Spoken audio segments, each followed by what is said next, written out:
Emiten pangan PT Widodo Makmur Perkasa Tbk atau WMPP terus membidik ekspansi ke pasar ASEAN. Perusahaan memanfaatkan peluang kerjasama dengan perusahaan multinasional untuk memperkuat posisi di industri protein hewani.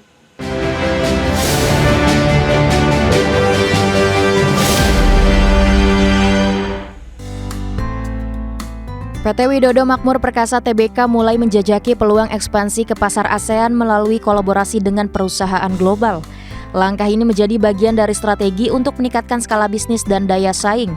Pasar ASEAN dinilai memiliki potensi besar seiring meningkatnya kebutuhan protein hewani. WMPP mengungkapkan telah menjalin komunikasi dengan perusahaan multinasional asal Amerika Serikat yaitu Tyson Foods. Perusahaan tersebut telah melakukan kunjungan ke fasilitas peternakan dan rumah potong hewan di Cianjur. WMPP memiliki portofolio bisnis protein yang lengkap mulai dari daging sapi hingga perunggasan. Melalui entitas anak usaha di sektor ayam, kombinasi ini memberikan keseimbangan antara stabilitas dan potensi pertumbuhan di industri pangan. Selain dengan Tyson Foods, WMPP juga membuka peluang kerjasama dengan berbagai perusahaan global dan domestik. Langkah ini menjadi bagian dari strategi untuk menjaga keberlanjutan bisnis.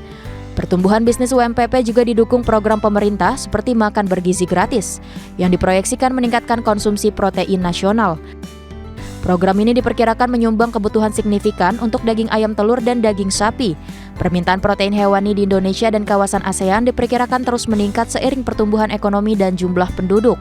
Kondisi ini menjadi peluang besar bagi perusahaan untuk melakukan ekspansi pasar. Untuk mendukung ekspansi, perusahaan juga terus melakukan efisiensi dan meningkatkan utilisasi fasilitas produksi. Langkah ini bertujuan meningkatkan produktivitas dan menjaga margin usaha. Efisiensi menjadi kunci dalam menghadapi persaingan industri pangan. Dengan kombinasi kerjasama global dan potensi pasar regional, WMPP optimistis dapat memperluas jangkauan bisnis ke ASEAN. Langkah ini menjadi fondasi untuk pertumbuhan jangka panjang. Berbagai sumber IDX Channel.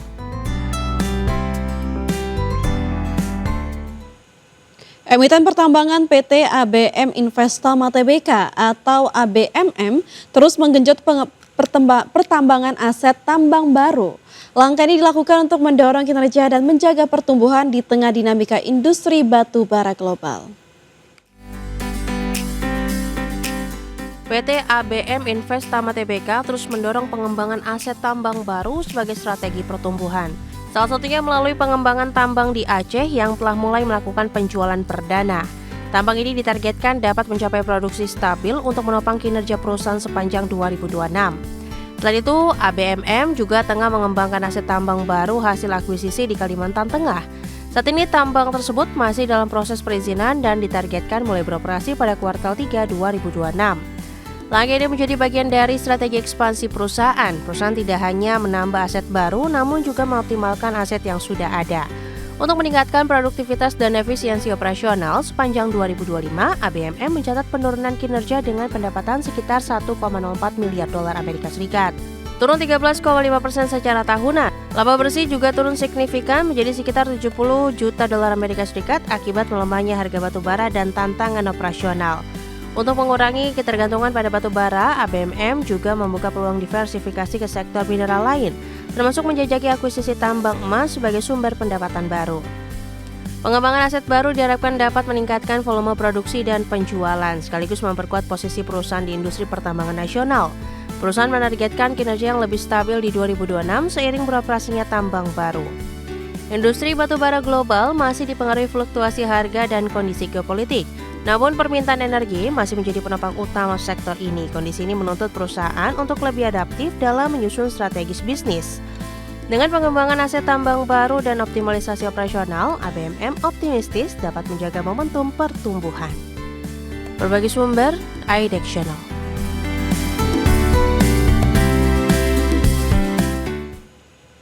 Emiten produsen cat raksasa tanah air PT Avia Avian Tbk atau emiten berkode saham Avia resmi memutuskan pembagian dividen tunai senilai 1,36 triliun rupiah untuk tahun buku 2025. Keputusan ini mempertegas komitmen perusahaan dalam memberikan nilai tambah bagi pemegang saham di tengah pertumbuhan laba yang tetap solid.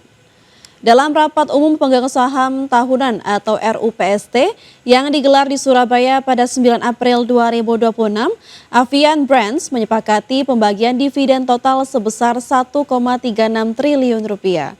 Berdasarkan keterbukaan informasi Bursa Efek Indonesia, nilai tersebut setara dengan Rp23 per lembar saham. Jumlah ini sudah cukup mencakup dividen interim sebesar Rp654 miliar yang telah dibayarkan perseroan pada November 2025 lalu. Sepanjang tahun buku 2025, Avia mencatatkan laba bersih sebesar Rp1,7 triliun, naik Rp80 miliar dibandingkan tahun sebelumnya. Rasio pembayaran dividen kali ini mencapai 78,18% dari total laba, mendekati kebijakan konsisten perusahaan yang sering membagikan di atas 80%. Manajemen menyatakan bahwa efisiensi operasional dan disiplin pengendalian biaya menjadi kunci utama bagi perseroan dalam menjaga margin laba bersih di level 21,5%. Adapun dengan strategi yang terarah, Avia optimistis dapat mempertahankan pertumbuhan berkelanjutan dan kinerja positif bagi para investor pada sepanjang tahun 2026 ini. Emiten farmasi PT Daria Varia Laboratoria Tbk atau DVLA terus mencermati dampak geopolitik global terhadap bisnisnya, terutama terkait gangguan rantai pasok dan kenaikan biaya bahan baku di tengah konflik internasional. PT Daria Varia Laboratoria Tbk menyatakan situasi geopolitik global terutama konflik di Timur Tengah berpotensi mempengaruhi ketersediaan bahan baku farmasi. Gangguan ini terjadi pada material utama maupun bahan kemasan. Kondisi ini menjadi perhatian serius bagi industri farmasi nasional. Seiring gangguan pasokan, perusahaan juga menghadapi kenaikan harga bahan baku dan material pendukung. Hal ini berdampak langsung pada struktur biaya produksi. Untuk menghadapi ketidakpastian global, DVLA menyiapkan berbagai strategi mitigasi, termasuk diversifikasi sumber bahan baku dan penyesuaian rantai pasok. Langkah ini bertujuan menjaga kelangsungan produksi dan stabilitas bisnis. Meski dihadapkan pada tekanan global, perusahaan menargetkan pertumbuhan kinerja di atas rata-rata pasar pada 2026. Target ini didukung oleh strategi bisnis dan efisiensi operasional. Selain mitigasi risiko, perusahaan juga terus melakukan diversifikasi bisnis, termasuk pengembangan produk dan masuk ke segmen alat kesehatan. Langkah ini menjadi upaya untuk memperkuat sumber pendapatan di masa depan. Industri farmasi dinilai masih memiliki permintaan yang relatif stabil meski terdapat tekanan global. Kebutuhan obat dan produk kesehatan tetap menjadi prioritas utama masyarakat. Perkembangan konflik global menjadi salah satu risiko utama bagi industri farmasi, terutama terkait distribusi dan ketersediaan bahan baku. Kondisi ini membuat perusahaan harus lebih adaptif dalam menyusun strategi bisnis. Dengan kombinasi mitigasi risiko dan diversifikasi bisnis, DVLA optimistis dapat menjaga daya saing di tengah dinamika pasar global yang tidak menentu. Berbagai sumber IDX Channel.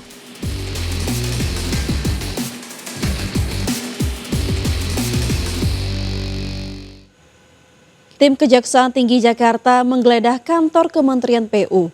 Penggeledahan ini terkait dengan dugaan korupsi pada tahun anggaran 2023-2024.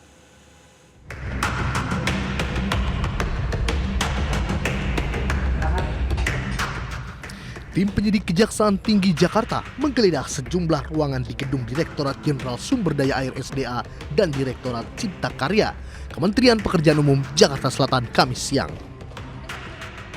Dikabarkan ruang Menteri, Wakil Menteri, dan Sekjen tak luput dari sasaran tim Kejati. Setelah 7 jam proses penggeledahan, tim penyidik menyita beberapa dokumen dan sejumlah barang elektronik sebagai barang bukti.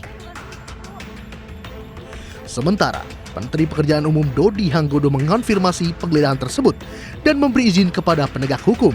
Namun Dodi tidak memberikan penjelasan rinci mengenai perkara maupun pasal yang sedang didalami. Dari Kejaksaan Tinggi DKI minta izin melakukan pendalaman. Saya tinggal kasih izin aja. Nggak ngapain. Kenapa jadi diperiksa apa? Ya, belum aku mau terkait pasal apa. Cuma yang aku pendalaman. Saya nggak tahu. Laporan Dia kan sudah ada Oke. Saya memang tidak mau itu. Saya berharap akan disampaikan ke beliau kalau memang dirasakan perlu ruangan saya didatang ini. Pak, berapa orang? Pak, berapa orang yang datang tadi, Pak? Saya nggak nanya. Banyak Ada berapa? Tadi infonya ada 6 penyidik dari Kejati. Mungkin lebih jelasnya ada berapa? Enggak yang nanya. Ada yang disita nggak? Diambil. Baru minta izin, datang minta izin gimana sih? Belum ada ruangan apa aja Pak? Ini ruangan apa aja Pak? Saya bebaskan beliau masuk ruangan siapa aja. Termasuk pada ruangan saya. Beliau Pada khusus. Penggeledahan kantor Kementerian PU ini terkait penyidikan dugaan tindak pidana korupsi berbagai kegiatan pada anggaran 2023 dan 2024. Tim Liputan IDX Channel.